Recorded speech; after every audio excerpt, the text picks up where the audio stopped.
మన ప్రభువును రక్షకుడైన యేసుక్రీస్తు వారి పరిశుద్ధ నామంలో కూడి వచ్చిన నా ప్రియులందరికీ నా హృదయపూర్వక వందనాలు తెలియజేస్తున్నానండి. ఈరోజు 23వ తారీఖు 10వ మాసం 2025లో ప్రవేశించాం. గురువారం వచ్చిందండి. దీనిలో కొద్ది మాటలు నేర్చుకోవాలని ఆశపడుతున్నాను. నాకు ఇచ్చిన తలంపు యోబు గ్రంథం 23వ అధ్యాయం 10వ వచనం. యోబు మాట్లాడుతున్నాడు అక్కడ, నేను నడుచు మార్గము ఆయనకు తెలియను, ఆయన నన్ను శోధించిన తరువాత సువర్ణం వల్లే కనబడుదును. శోధించంటే మామూలుగా ఈ శోధన అది ఆయన ఇచ్చేటువంటి పరిశోధన ఇది. అయితే అందుకని కష్టాలు పెట్టి మొత్తానికి ఆయన పరీక్ష చేశాడు. పరీక్షలో నెగ్గాడు. సాతాన్ని గెలిచినటువంటి యోబు మాట్లాడుతున్నాడు. చూడండి ఏమిటంటే 23:11కి వెళ్దాం. పక్కనే వాక్యం, నా పాదములు ఆయన అడుగు జాడలు విడువక నడిచినవి. జస్ట్ ఆ ట్రాక్ అలాగే ఫాలో అయ్యాడట. ఆయన పాదాల వెంట తన పాదాలు నడిపించుకుంటూ వచ్చాడట. నేను ఇటు అటు తొలగక ఆయన మార్గములను అనుసరించిదని అన్నాడు. చక్కని మాటలు మనం అలాగే నేర్చుకోవాలి బైబిల్ని.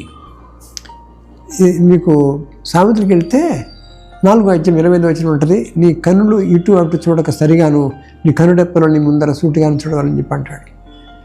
4:27 సామెతలు మాట్లాడుతుంది, నువ్వు కుడి తట్టుకైనను ఎడమ తట్టుకైనను తిరగకము, నీ పాదమును కీడుకు దూరంగా తొలగించుకొని చెప్పి బైబిల్ చెప్తా ఉంది. 4:27 సామెతలు సొలొమోను చెప్పాడు. అయితే దీని కనెక్షన్ ఆ యొక్క ట్రాక్ నడుచు మార్గం అన్నాడు. కాబట్టి మనం మార్గం గురించి మాట్లాడితే యేసుక్రీస్తు ఏం చేశారు? వచ్చి నేనే మార్గమును సత్యమును జీవమునై ఉన్నాను, నా ద్వారా నేను తప్ప ఎవడను తండ్రి వద్దకు రాడు అని చెప్పి మనకు నేర్పించాడు.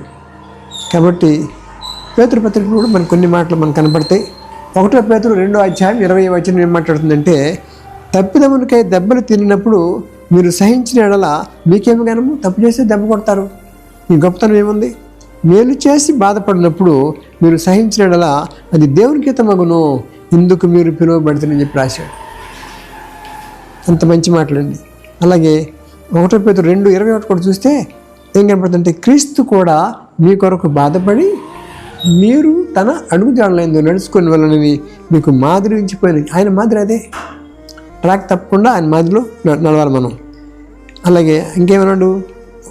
నెక్స్ట్ వచ్చిన 1 పేతురు 2:22 అంటాడు, ఆయన పాపము చేయలేదు, ఆయన నోట ఏ కపటమును లేదు, కనపడలేదు, ఆయన దూషించబడి బదులు దూషింపలేదు, ఆయన శ్రమ పెట్టబడి బెదిరింపక న్యాయముగా తీర్పు తీర్చు దేవునికి తను తాను అప్పగించుకొని చక్కడమాట. మనం అలా అప్పగించుకోవాలి.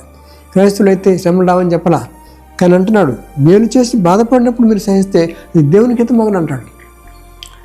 కాబట్టి మనం క్రైస్తవ పిలిపే ఎందుకు మీరు పిలువబడుతున్నమాట గొప్పగా ఉంది. కాబట్టి ఆ ఏమి తెలియనప్పుడు బైబిల్లో యోబు గారు రాసినటువంటి మాటలు ఆయన మార్గమును అనుసరించి నడిచానని చెప్పాను అన్నాడు. కానీ ఇప్పుడు మనం క్రైస్తవ మార్గం, సిలువ మార్గం మనం నడవాలి. కష్టాలున్నా కడగలున్నా ప్రభు మనం చేపట్టి నడిపిస్తాడు. విడిచిపెట్టే దేవుడు కాదు. అద్భుతంగా మనల్ని నడిపించి పరలోకానికి వారసులుగా చేస్తాడని చెప్పి విశ్వాసంతో మనం ముందుకెళ్దాం. కాబట్టి మనం మన కుటుంబాలందరూ రక్షణ పొంది ఉండాలా. దేవుని వైపు మనం చూడాలి. యేసుక్రీస్తు నామంలో మన ఈ యొక్క వాక్యములు మన పట్ల నెరవేరును గాక. ఆమేన్.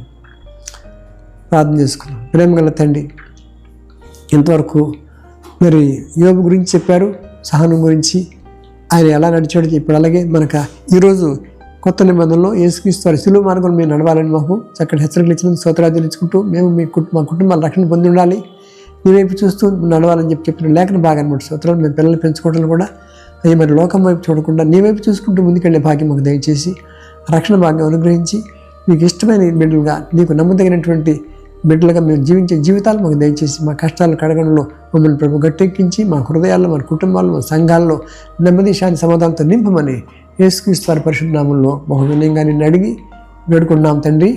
Amen. Amen. God bless you.